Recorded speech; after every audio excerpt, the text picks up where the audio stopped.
A12 வந்து இப்போ நம்ம பார்க்க போற மாடல் வந்து சாம்சங் A12. இதுல என்னன்னா மொபைல் ஆன் ஆகுது, ஆனா டிஸ்பிளேல எதுவுமே வரல.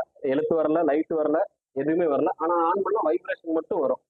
இந்த ஃபால்ட் இந்த மாடல்ல நிறைய வருது. அதை நம்ம எப்படி அட்டன் பண்ண போறோம்னா, சார்ஜிங் போட்டு இண்டிகேஷன் ஏதாவது வருதுன்னு செக் பண்றோம். நம்ம 6 போர்ட் சார்ஜர்ல மாட்டிட்டோம். அதெல்லாம் சார்ஜ் ஏற ஆம்ப் காமிக்கிறாங்க. டர்போவும் மாறிடுச்சு, டர்போவும் மாறிடுச்சு. ஆனா டிஸ்பிளேல நமக்கு எதுவுமே தெரியல. டிஸ்பிளே இப்போ எதுவுமே வரல. வந்துருச்சு, அப்படியே டிஸ்பிளே வருதான்னு செக் பண்ணுவோம். ஆனாலும் வரல.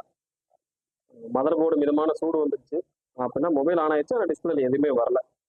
ஸோ அந்த கரெக்டாக இருக்கான்னு நம்ம ஃபர்ஸ்ட் போர்னியோவில் செக் பண்ணி பார்த்துவோம். எந்தெந்த ட்ராக்னு கண்டுபிடிச்சாதான் நம்ம ஹோம்ஸ் வரன்னு செக் பண்ண முடியும்.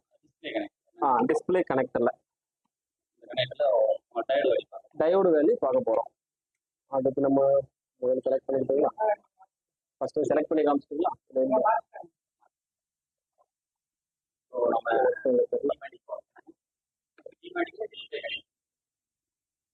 இப்போ நம்ம A12 எடுத்து வச்சிட்டோம். இதுல ஃபர்ஸ்ட் வந்து காமிக்கிறேன், பார்க்க போறோம். இதுல எது ஃபால்ட்னு இனிமேதான் வந்து பார்க்க போறோம். இந்த கனெக்டர்ல இந்த ட்ராக்ல ஏதோ ஒரு ட்ராக்ல கம்ப்ளைண்ட் இருக்குன்னு செக் பண்ண போறோம். ஆமா, ஃபர்ஸ்ட் மல்டிமீட்டர் வச்சு நம்ம டயோடு வேல்யூ பார்த்துக்கிறோம். நல்லா இருக்குது. ஒவ்வொரு பின்ல ஓம் செலக்ட் ஃபர்ஸ்ட் 4 பின்ல ஃபர்ஸ்ட் பாருங்க. ஃபர்ஸ்ட் 4 பின்னாங்க. ஆமா, இது ஃபர்ஸ்ட் 4 பின்னு. இது ஃபர்ஸ்ட் பின்னு. ஃபர்ஸ்ட் பின்ல ஓம்ஸ் பாக்குறீங்க, ஓம்ஸ் வந்துருச்சு. இது செகண்ட் பின்னு, இதுக்கும் வேல்யூ வந்துருச்சு. இது 3வது பின்னு, அதுக்கும் வேல்யூ இருக்கு. இது 4, இதுக்கும் வேல்யூ இருக்கு. அப்போ 4க்கு அப்புறம் நம்ம அடுத்து 7வது பின்னு பார்க்க போறோம். 5, 6, 7. இப்போ இந்த 7வது பின்ல தான் நமக்கு டயோடு வேல்யூ வரல. அப்போ இதுலதான் ஏதோ ஒரு ஃபால்ட். ஓம்ஸ் வரல. ஒருவேளை 7வது பின்ல ஒருவேளை கனெக்டர் இந்த இடத்துல விட்டு நம்ம சுரண்டி இருக்கு. ஆமா, இப்பதான் சுரண்டோம். அதுல பாக்குறோம், அதுலயும் ஓம்ஸ் வரல. அப்ப இந்த வரல.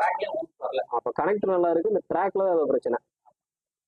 அடுத்து நம்ம சிமெட்டிக்ல இந்த அந்த 7வது ட்ராக் அந்த 7வது ட்ராக் என்னங்க ரெட் கலர் 1.8 வோல்டேஜ் வர்றது. அப்ப டிஸ்பிளேக்கு போற சப்ளை வோல்டேஜ் 1.8 வோல்டேஜ். அது ட்ரேஸ் பண்ணி வோல்டேஜ் ஒரு செக் பண்ணி பார்த்துட்டீங்களா? கீழே பவர் ஸ்பீட் இருந்ததா அப்படின்னு சொல்லி காமிக்கிறேன். நமக்கு தேவை 7வது பின்னு இந்த 1.8 வோல்டேஜ் டிவிடி. இப்போ இந்த இடத்துல வோல்டேஜ் வருதா இல்லையா ஃபர்ஸ்ட் செக் பண்ண போறோம். மல்டிமீட்டர் வச்சு பேட்டரி டிஸ்பிளே எல்லாம் மாட்டிட்டு மொபைல் ஆன் பண்ணிட்டு வோல்ட் அளக்க போறோம்.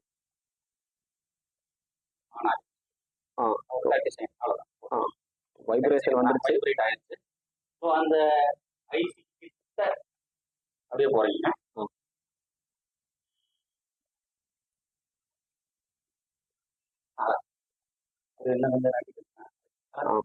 நமக்கு தேவையானது அந்த கண்டென்ஸ் எல்லாம் போதும். அது ஆன் ஆகுது. அந்த 1.8 வந்துருச்சுன்னா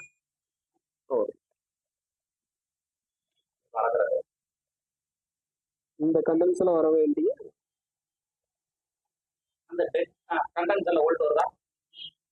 ஏற்கனவே சிவப்பு கார்டு வச்சிருக்கனால அந்த மாதிரி இருக்கு. வீட்டுல போடுறது இப்போ 1.8 வோல்ட் இந்த இடத்துல வந்துருச்சு. அப்படியே அந்த டெஸ்ட் பாயிண்ட்ல இருக்கலாமா?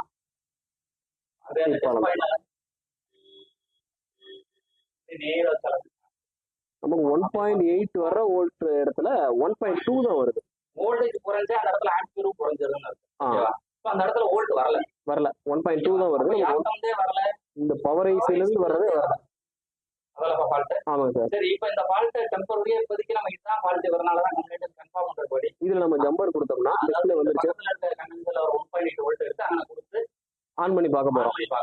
ரெடி ஆயிருச்சுன்னா அது அந்த ஃபால்ட் டெம்பரரியா போதும். அப்படி இல்லைன்னா நம்ம அடுத்த பட்சம் ஐசிக்கு போறோம். ஃபர்ஸ்ட் ஜம்பர் எடுத்து வந்துருச்சுன்னா ஓகே. ஆனா இது டெம்பரரி. ப்ராப்பர் சொல்யூஷன் ஐசி மாத்திரம் அல்லது ஐசி ரிப்பேர். ஆமா, அது நம்ம இப்ப இதுதான் ஃபால்ட்னு செக் பண்ணிக்கிறேன். அதை அடிச்சு டிஸ்பிளே வந்துருச்சுன்னு வச்சுக்கோங்களேன், உங்களுக்கு இதுதான் ஃபால்ட்னு கன்ஃபார்ம் ஆயிடுச்சு. ஐசி தான் அப்படின்னு சொல்லி தெரிஞ்சு அப்போ சட்டம் ரேட்டை சொல்லியிருக்காங்களே, ஐசி தான் மாத்தணும் அப்படின்னு கொடுத்தாலும் கொஞ்ச நாள்ல கம்ப்ளீட் வந்து சார் அடிச்சிட்டேன் க்ளீன் பண்ணி காட்டுறேன். காட்டன் டார்க் போர்ட் செக் பண்ணி பார்த்தா மாட்டிருக்கீங்க. சிம்பிள் வந்துருக்காங்க. இப்போ சிம்பிள் வந்துருச்சு, ஃபால்ட் நமக்கு அரெஸ்ட் ஆயிடுச்சு. இப்ப அந்த இடத்துல வந்துருச்சு. ஆ. அந்த வோல்டேஜ் போனோடனே எல்லாமே ஓகே. நார்மல் பக்கத்துல வந்துருச்சு. டச் எல்லாம் வேலை செஞ்சதுன்னா அந்த ஜம்பரே ஓகே தான். நைஸ் மாற்ற வேண்டியது வராது இப்போதைக்கு.